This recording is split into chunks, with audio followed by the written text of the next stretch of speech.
India 360 news पर मैं विजय आप सभी का स्वागत करता हूं। पाकिस्तान की मंत्री ने कहा कि अपने रिस्क पर ही वैक्सीन लगवाएं क्योंकि इससे कई देशों में मौतें हो चुकी हैं।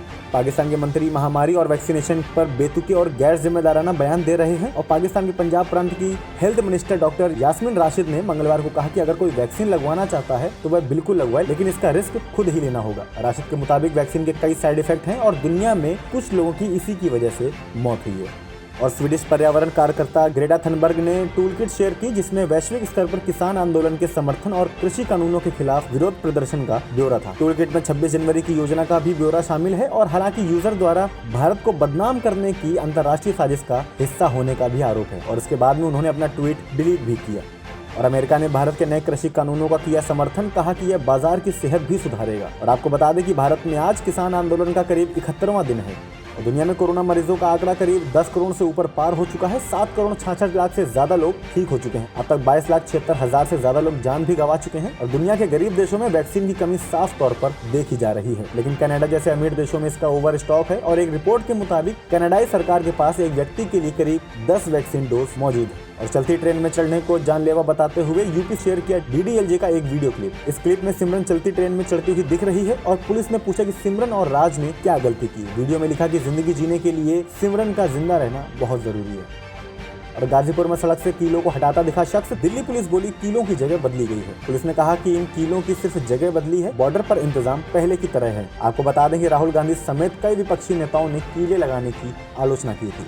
और इंदौर की तनिष्का सुजीत ने आंखों पर पट्टी बांधकर रूबिक्स क्यूब को सॉल्व किया है और उन्होंने कहा कि मैं आंखों पर पट्टी बांधकर पढ़ और लिख भी सकती हूँ। मैंने एशिया बुक ऑफ रिकॉर्ड्स और इंडिया बुक ऑफ रिकॉर्ड्स में नाम भी दर्ज कराया है। और तनिष्का के मुताबिक उसने 12 साल की उम्र में 12वीं की परीक्षा भी पास की थी। भारत द्वारा कोविड-19 वैक्सीन की खेप को दक्षिण अफ्रीका भेजे जाने पर भारत की तारीफ करने वाले इंग्लैंड के पूर्व क्रिकेटर केविन पीटरसन के ट्वीट पर प्रधानमंत्री नरेंद्र मोदी ने प्रतिक्रिया दी है और पीएम ने लिखा कि दुनिया हमारा परिवार है और कोविड-19 के खिलाफ लड़ाई को मजबूत बनाने में हम अपनी भूमिका निभाना चाहते हैं।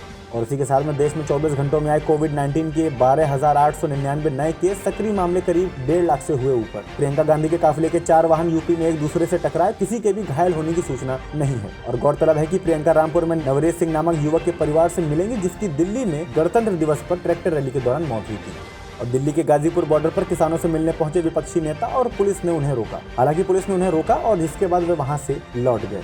यूके में एक 19 वर्षीय शख्स 10 महीने बाद कोमा से बाहर आया और उसे कोरोना वायरस महामारी के बारे में कोई जानकारी नहीं है, जबकि वह 2 बार इससे संक्रमित भी हुआ था। ब्रिटेन के पहले राष्ट्रीय लॉकडाउन के शुरू होने के 3 हफ्ते पहले शख्स का 1 मार्च 2020 को एक्सीडेंट हो गया था। अब शख्स धीरे धीरे रिकवरी पर आ रहा है। और केजरीवाल सरकार ने दिल्ली पुलिस से वापस मांगी किराए पर ली गई सभी DTC बसें। रिपोर्ट के मुताबिक किसान आंदोलन के बीच विभिन्न सुरक्षा एजेंसियां 576 DTC बसों का इस्तेमाल कर रही थी। शिक्षा मंत्रालय ने राज्यों में जवाहर नवोदय विद्यालय के 10वीं और 12वीं के छात्रों के लिए दोबारा स्कूल खोलने की अनुमति दी है और कोविड-19 महामारी के चलते JNV मार्च 2020 से बंद है। मंत्रालय ने कहा कि छात्रों की फिजिकल क्लास के लिए JNV पूरी तरह तैयार है, लेकिन कक्षा में बैठने के लिए अभिभावकों की सहमति अनिवार्य होगी। और इसी के साथ में महाराष्ट्र सरकार ने बुधवार को कॉलेजों और विश्वविद्यालयों को रोटेशनल आधार पर 50% उपस्थिति के साथ 15 फरवरी से फिर से कक्षाएं शुरू करने की अनुमति दी है। और मुंबई की लोकल ट्रेन में करीब 11 महीने बाद सवार होने से पहले माथा टेकते शख्स की तस्वीर वायरल हुई है और इस पर प्रतिक्रिया व्यक्त करते हुए उद्योगपति आनंद महिंद्रा ने ट्वीट किया कि भारत की आत्मा और मैं प्रार्थना करता हूं कि हम इसे कभी न खोएं। किसानों के आंदोलन को लेकर ट्वीट करने के बाद ट्रोल होने पर सुनील शेट्टी ने कहा कि मैं खुद एक किसान हूं और मेरा बयान भारत के बाहर की सभी हस्तियों के लिए एकदम स्पष्ट है। मेरे पूर्वज भी किसान थे और किसान हमारे स्तंभ हैं। और किसानों के प्रदर्शन पर विदेशी सेलेब्स के ट्वीट्स के बाद करण जौहर ने कहा कि हमें कोई भी बांट नहीं सकता। उन्होंने लिखा कि साथ मिलकर हमें ऐसे ही हल निकालने हैं जो सभी के हित में हो। किसानों पर भारत निर्भर है और कोई हमें विभाजित ना कर पाए। और गायिका रिहाना द्वारा किसान आंदोलन का समर्थन करने के कुछ घंटे बाद सिंगर अभिनेता दिलजीत दोसांझ ने गाना लॉन्च किया है। अभिनेत्री कंगना रनौत द्वारा गाने को सुनियोजित कहने पर दिलजीत ने कहा कि गाना आधे घंटे में बना लेता हूँ। बिग बॉस 10 के प्रतिभागी स्वामी ओम का पैरालिसिस के कारण 63 वर्ष की उम्र में निधन हो गया है। स्वामी ओम के दोस्त मुकेश जैन के बेटे ने मीडिया को बताया कि उनका निधन पैरालिसिस के कारण हुआ और रिपोर्ट के अनुसार वे कुछ महीने पहले ही कोरोना वायरस से भी संक्रमित हुए थे। राजस्थान रॉयल्स के ऑलराउंडर राहुल तेवतिया ने बुधवार को रिद्धि से नीतीश राणा, जयंत यादव और मयंक तहलान समेत कई क्रिकेटर्स ने सगाई समारोह में शिरकत की, जिसकी तस्वीरें भी कुछ सामने आई हैं। और आपको बता दें कि IPL 2020 के एक मैच में तेवतिया के 31 गेंदों में 53 रनों की बदौलत राजस्थान रॉयल्स ने 224 रन चेस किए थे। टीम अबू धाबी के ओपनर क्रिस गेल ने बुधवार को T20 लीग में मराठा अरेबियंस के खिलाफ 22 गेंदों में 84 रनों की पारी खेली है। उन्होंने अपना अर्धशतक सिर्फ 12 गेंदों में जड़ा और पारी में 9 छक्के और 9 चौके मारे। 98 रनों के लक्ष्य का पीछा करते हुए टीम अबू धाबी ने 5वें ओवर की तीसरी बॉल में 100 रन बना लिए हैं।